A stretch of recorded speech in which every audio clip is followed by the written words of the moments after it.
Mangalayatan university का अपना radio station radio Narad 90.4 FM, जन जन की मंगलवाणी।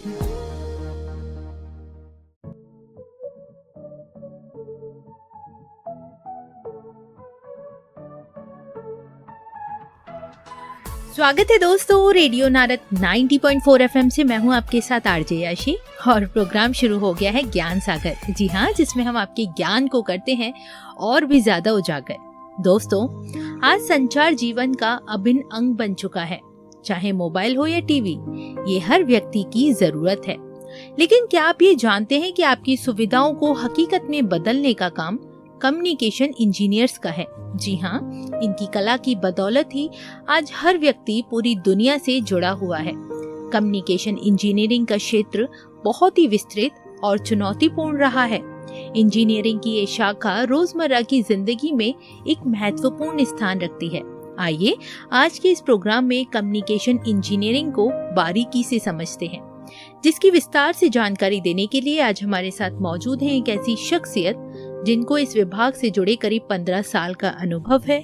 कई सेमिनार्स अटेंड की हैं, मेरठ, गाजियाबाद और एटा जैसे शहरों में भी कार्य किया है और मंगलायतन विश्वविद्यालय से जुड़े हैं।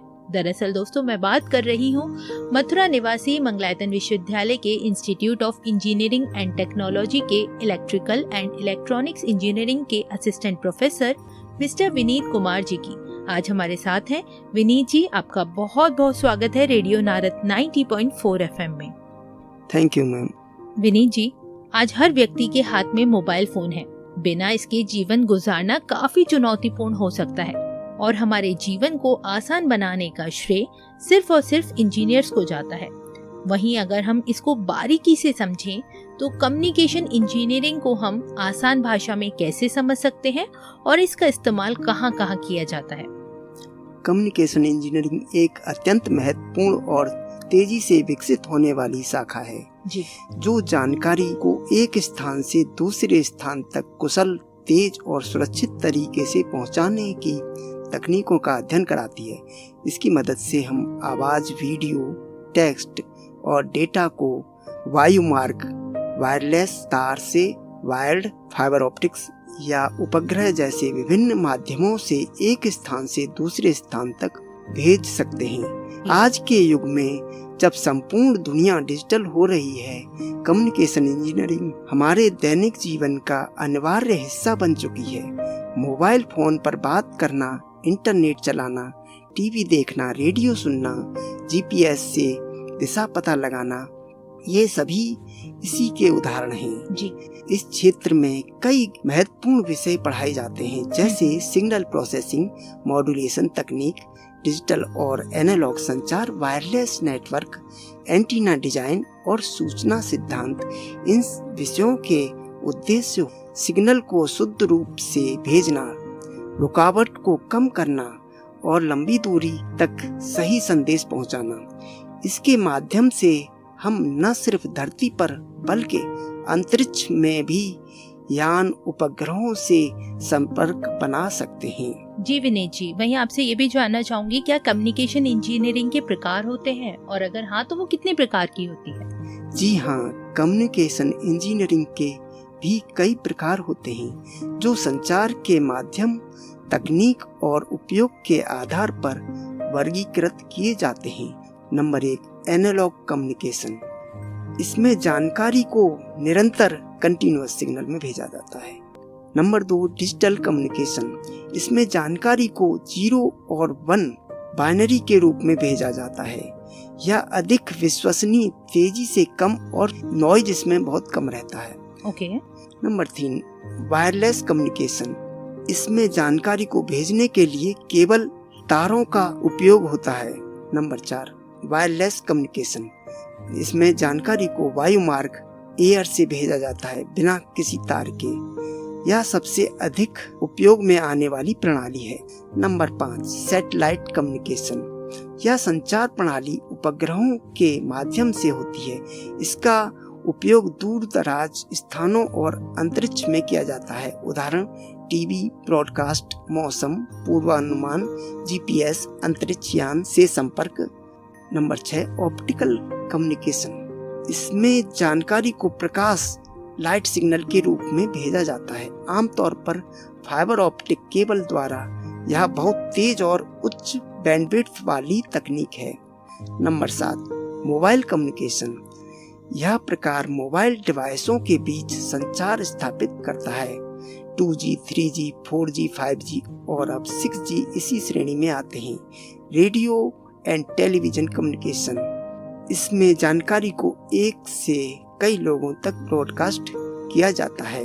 यह आमतौर पर एनालॉग या डिजिटल हो सकता है। यह कम्युनिकेशन इंजीनियरिंग आजकल सिग्नल से ही आगे बढ़ता है, सिग्नल पर ही डिपेंड है। जी विनीत जी, जैसे आपने बताया आजकल कम्युनिकेशन इंजीनियरिंग सिग्नल्स के द्वारा काम करती है, तो कैसे सिग्नल्स एक दूसरे से कनेक्ट होते हैं, थोड़ा समझाएंगे? सिग्नल वह माध्यम है जिसके जरिए कोई जानकारी जैसे आवाज, वीडियो, डेटा एक जगह से दूसरी जगह भेजी जाती है। ये सिग्नल इलेक्ट्रिकल, ऑप्टिकल या रेडियो वेव्स के रूप में हो सकते हैं। सिग्नल कैसे एक दूसरे से जुड़ते हैं? कम्युनिकेशन में सिग्नल्स को ट्रांसमिट और रिसीव करने की एक पूरी प्रक्रिया होती है। इसे कम्युनिकेशन सिस्टम कहा जाता है। इसमें चरण होते हैं। नंबर 1, ट्रांसमीटर, जिसको हम प्रेषक भी बोलते हैं। यह वह यंत्र होता है जो जानकारी को सिग्नल में बदलता है। Number 2, modulation. सिग्नल को इस प्रक्रिया से गुजारा जाता है जिससे वह बिना बिगड़े हुए लंबी दूरी तक पहुंच सके। Number 3, transmission medium.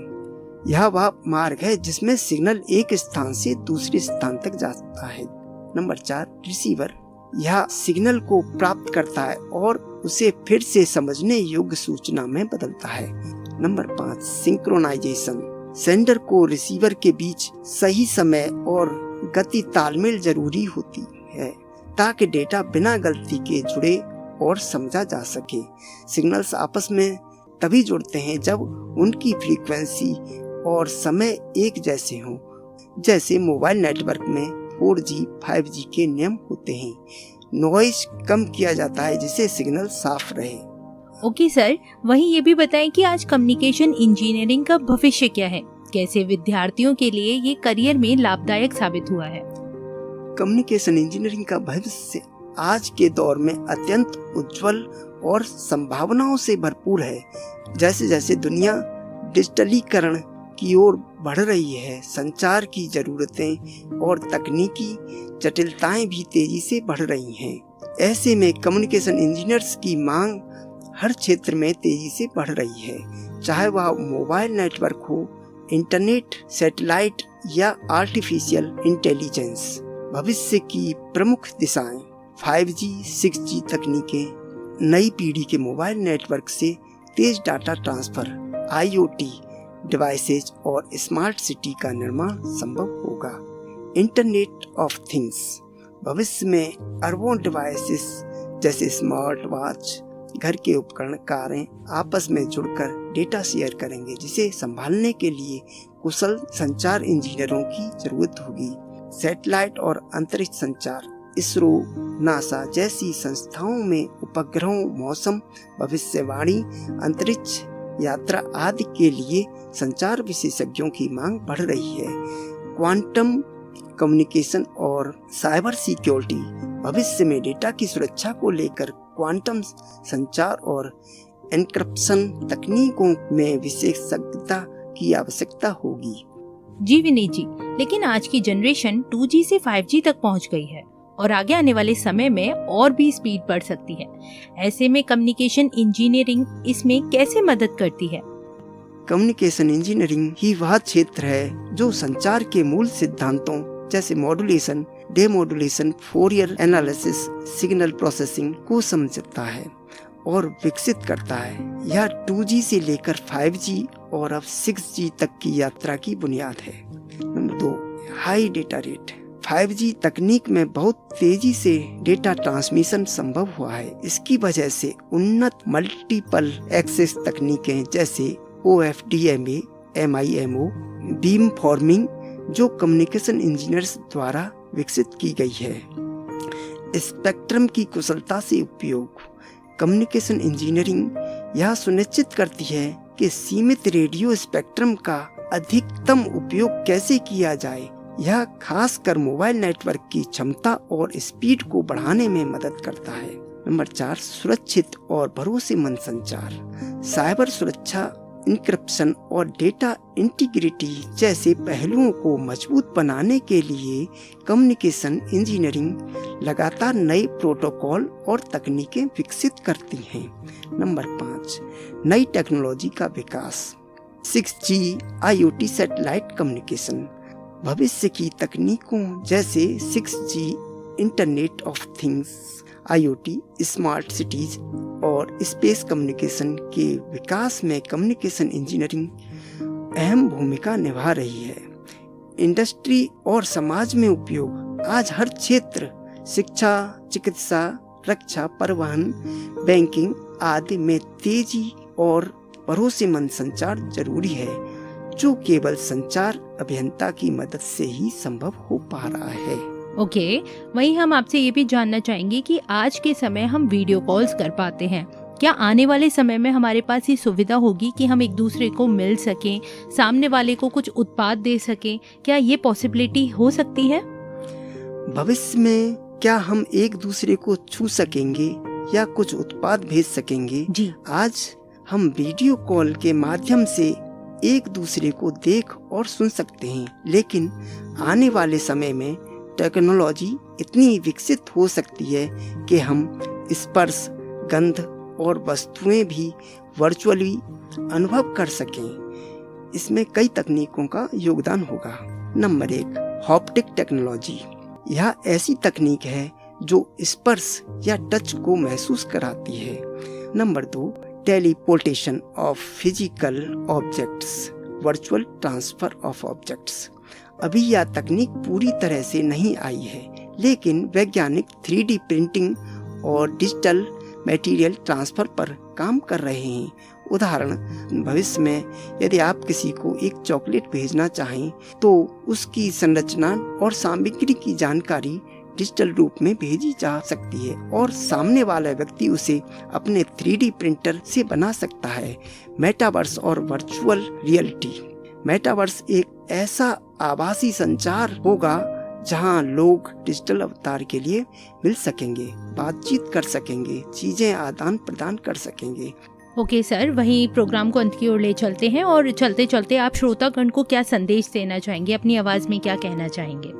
संदेश मेरा यही है, आज का युग जहां हर दिन कुछ नया हो रहा है, मेरा सभी श्रोताओं से यही कहना है, टेक्नोलॉजी केवल उपभोग की वस्तु नहीं है, यह नवाचार और विकास का माध्यम है। अगर हम सिर्फ उपयोगकर्ता बनकर रह गए तो हम पीछे छूट जाएंगे। आज जरूरत है कि हम खुद को स्किल बेस्ड, टेक्नोलॉजी अवेयर और इनोवेटिव थिंकर बनाएं। प्रश्न पूछिए, प्रयोग कीजिए और नई तकनीकों को आत्मसात कीजिए। भारत को तकनीक के क्षेत्र में आत्मनिर्भर और वैश्विक नेता बनाने के लिए हमें मिलकर काम करना होगा। तकनीक से डरिए नहीं, उसे समझिए, अपनाइए और खुद इसका हिस्सा बनिए। यही भविष्य है और यही सशक्त भारत की पहचान होगी। जी बिल्कुल, बहुत ही अच्छा संदेश है सर।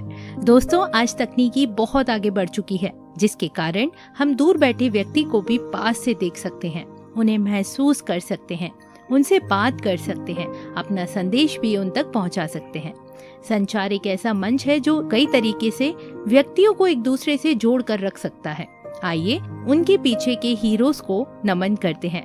बाकी एक बहुत ही अच्छे संदेश के साथ मिस्टर विनीत शर्मा जी ने अपनी वाणी को विराम दिया कि तकनीकी से डरिए नहीं, उसे समझिए, अपनाइए और खुद उसका हिस्सा बनिए। यही भविष्य है और यही सशक्त भारत की पहचान है। इतने प्यारे से संदेश के लिए मैं आपका बहुत बहुत धन्यवाद करती हूँ मिस्टर विनीत कुमार जी। आप न सिर्फ रेडियो नारद से जुड़े बल्कि हमारे श्रोताओं को संचार अभियांत्रिकी पर ढेर सारी जानकारी दी। आपका बहुत बहुत धन्यवाद। आपका भी बहुत बहुत धन्यवाद। इसी के साथ दोस्तों, अब मैं लेती हूँ आपसे विदा। फिर मिलेंगे एक नए खास विषय के साथ, एक नए खास प्रोग्राम में, और करेंगे वहाँ पे बहुत सी इंटरेस्टिंग बातें एक नए मेहमान के साथ। तब तक के लिए मुझे यानी आरजे याशी को दें इजाजत। रेडियो नारद 90.4 FM, जन जन की मंगलवाणी। Stay tuned.